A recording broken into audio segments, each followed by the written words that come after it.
Зуны урлуурал дээр өстэй бидний дандаа яна ходоод төлөвөө шархтуулж хүйтэн дэдэн чигээ нөмгдүүлэх хадлыг дандаа хийдэг. Өчигдөр яна халуус тэнгээд одоо биншангаас хүйтэн уусах юм уу, эсвэл хүлдүүлнгийн идэх юм уу, эсвэл халуус тэнгээд яна гэртөөж болсон одоо тэргийн дотроож болсон яна күнкээ өвлөлгээд явдаг. Оргиод 100 усаар яна бороо хүр ихтэй болохоор гаданч болсон гэртөөж болсон яна чиг ихтэй байдаг. Түүнээс болоод яна зуны урлуурал одоо хүйтэн дэдэн чиг аривдаж яна ходоод төлөв шархтах нь илүү байдаг. Хэрвээ таны хүйтэн дэдэн чиг аривдаад ходоод төлөв шархтаад ирэх үедээ яна таны буйнытын дом төсгөр яна хүйтэн дэдэн чиг аривдаж түгжрээд таны буй бол хөзөөдөө дөөш халуун хөрөөд дуртай болно. Тэгээд доош яна хүйтэн хөдлөөд идэг болно.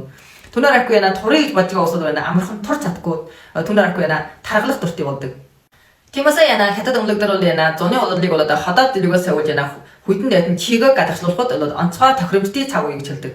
Учир нь бид дандаа шархтуулах адил дандаа нөмгдүүлэх адил хийх юм чинь да. Тэгээд дагуулдуунаас яна ходоод дөрвөө одоо савж яна хүйтэн дэдэн чигээ гадагшлуулах ажил хийхгүй болгүй. Тэгвэл улам илүү одоо хүндэрнэ шүү дээ.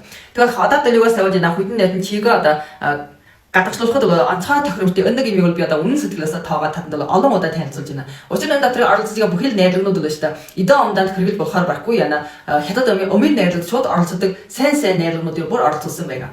Жишээлбэл одоо бидний ходоод дөрвөө савуулахад онцгой тохирдог. Зарим улсуудад ходоодны өнгөр муу, ходоод нь одоо төлж өсдөг юм уу, одоо ходоодны шархлагтай юм уу тийм ба. За тийм улсуудад бол ховтог үгнэ, жинэжин, шаньяо, ишэмжин гэдэг. Ховтог үгийг бол одоо хятад өмлөгдөр ходоодоо нэг давхраг хамаалагч бүрхөвч хийсэнтэй ядлаж чаддаг. Тэгвэл жинэжин гэж яна дахианы одоо ходоодны сасад бүрхөвч гэж болно.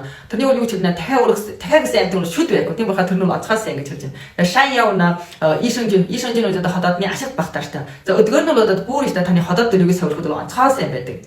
За дахиад дөөрний шидэ хүйтэн дэдэн чигийг гадагшлуулахад онцгой сайн одоо хөдөн найрлагнуудыг оролцуулсан байгаа. Жишээлбэл одоо фулинг на чэнш, чампи, ленз, ирэн гэдэг.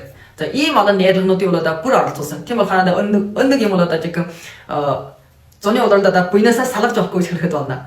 Учир нь та дандаа одоо ходоод дөрвөө сархтуулах ажил хийж дандаа хүйтэн дэдэн чигээ нөмгдүүлэх ажлыг хийгээд явж байгаа болохоор дагуулдууд нь бас яна гадагшлуулах ажлыг хийх гадагшлуулах ажлыг хийхгүй болохгүй шүү дээ. Оргиод яна саврах ажлыг хийхгүй болохгүй. Тийм болохоор яна 100 мэжихи ашиглаад яна хурдан ишид ходоод дөрвөө савуулж яна хүйтэн дэдэн чигээ гадагшлуулах ажлыг завдаж хийх хэрэгтэй. Намар улсаар таднаа ходоод дөрвөө сайн болоод ирсээр яна ондоо одоо ямар ч нэг өрөвжлийн бүтээгдэхүүн ч юм уу идэж явахад буянчин шингээд үйлдэл харах нь хүртэл илүү өкс өгөө. Учир таны дөрвөө муудажгүй та ямар үнэтэй юм идэж уусан ч яна буянчин шингэхгүй.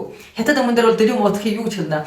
Цаанка сам дотор ус хийжигтэй ядлаг. Цаанка сам дотор ус хийгээд тогтдоггүй шүү дээ тийм ба. Тэрнтэй адил. Тийм болохоор зуны урлыг ашиглаа шуудхан их ходоод дөрвөө савуулж яна хүйтэн дэдэн чигээ гадагшлуулах ажлыг завдаж хийгээрэй. Тэгээд залгаад энэ намар улсаар ондоо юм савуулахад чинь бол маш сайн үйлдэл үзүүлнэ. Тэгээд авах санаатын улсад яна дор шаартрагнаас аваарэ. Тэгээд өрт өрөөнд хавлагыг буссан халуун усаа яна хүргөөгд бүлээн болгоод яна нэг цамантар хийгээд хутгаад уулаа болчих. Тэгээд түнээр аргагүй яна эдэн омдод хэрглэж болдог болохоор хамгийн амар төвшмөртөө хамгийн сайн бие савилтын арга.